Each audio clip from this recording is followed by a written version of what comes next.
people say this courage, they talk to me about my courage fairly frequently, and that's not right exactly. I just learned to be afraid of the right thing. And I really mean that. I mean, I saw in endless repetition in my clinical practice and in my own private life, when my eyes were open, the consequences of not saying what was true. It's like whatever hell you might fall into by opening your mouth when you have something to say that isn't popular, it's nothing like the hell that you're going to envelop yourself in if you lose control of your own tongue and mind. And like I said, in my clinical practice, I never saw anyone get away with anything even once. And so all you have in a situation like that is what is the truth. Now, of course, you only have your approximations to the truth, but that's better than nothing. And so you need to be afraid of the right thing, and you should be afraid of contaminating your soul with deceit. That's what you should be afraid of. That will definitely do you in. And I know exactly how. What happens is, garbage in, garbage out, the old programmer saying goes. And so you'll fill your head with nonsense and no one will call you on it except you, but you can still that voice if you try hard enough. You just wait until you get in real trouble. One day there'll come a point where you have to make a decision, and the decision is the difference between life and death, or worse, between someone else's life and death, or worse, between health and the suffering that's worse than death. And because you've compromised yourself to such a degree, you will not be able to rely on your judgment, and you will make the mistake you shouldn't make. And then you're done. And that will absolutely happen. So you tell mistruths voluntarily at your exceptional peril, and you avoid the unpleasant truths that you might have to delve into in all their messiness at your absolute peril and the peril of everyone around you. And so if you see that, you become afraid of that. That's hell. And hell is worse than death. So, and I mean that most sincerely. So, okay, and so that's the courage issue. And then you asked about, I'm sorry, I obliterated the last part of your question.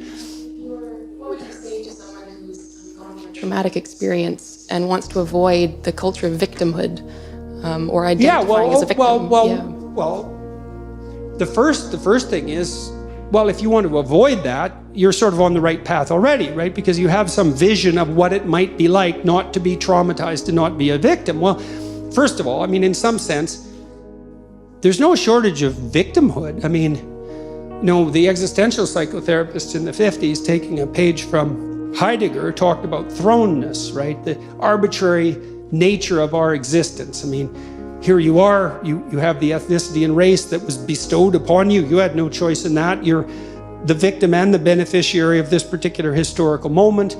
You're the victim and beneficiary of all the atrocity and the wonders of the past. You deal with your own emotions. You deal with the fact of this specific time and place, all of that. And there is a sense of, there's a sense of mortality, certainly, that's associated with that, with finitude and mortality. And you can easily say, in some sense, that we're all victimized deeply by our own susceptibility to vulnerability and tragedy. And I think that's true. But then the question is, well, what's the best way of dealing with that? And falling prey to it. When my daughter was young, she was very ill. And one of the things we told her repeatedly, and which I think she did very well to her credit, was often she was too ill really to be able to go to school because she couldn't wake up in the morning and she was in pain. But she needed to go to school. And one of the things we told her was, don't use your illness as an excuse. Right? Because you're already in trouble, kid. You got your problems and they're serious. But if you can hold on to the distinction between the part of you that can, in spite of this, and the part that can't because of it, and not blur that distinction, then that's one more thing you have on your side while you're attempting to struggle through this. And to her credit, she managed that, and quite pristinely, and that was extraordinarily helpful. It was very difficult at times. After she had had her hip replaced, she couldn't get around that well.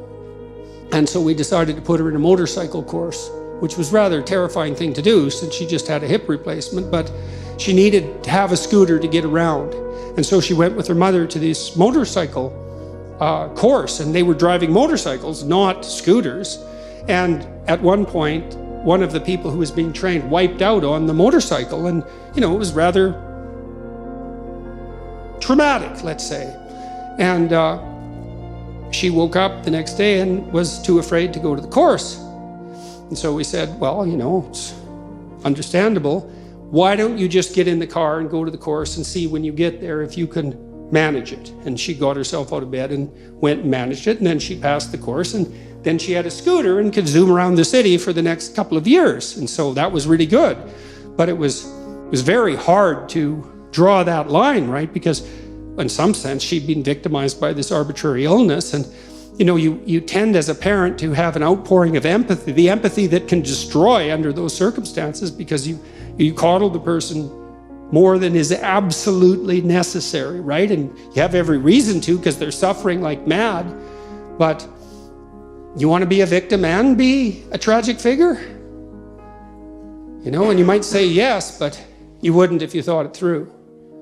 So, and then if someone asked me that question, say, in a clinical setting, I would do a little analysis of it. It's like, okay, well, you're suffering from this traumatic experience. You want to get over it. We'd have to figure out what the practical steps might be, and that might be finding somebody to talk to, or there's other ways of dealing with it. But you delve into the practical realm to sort of address that.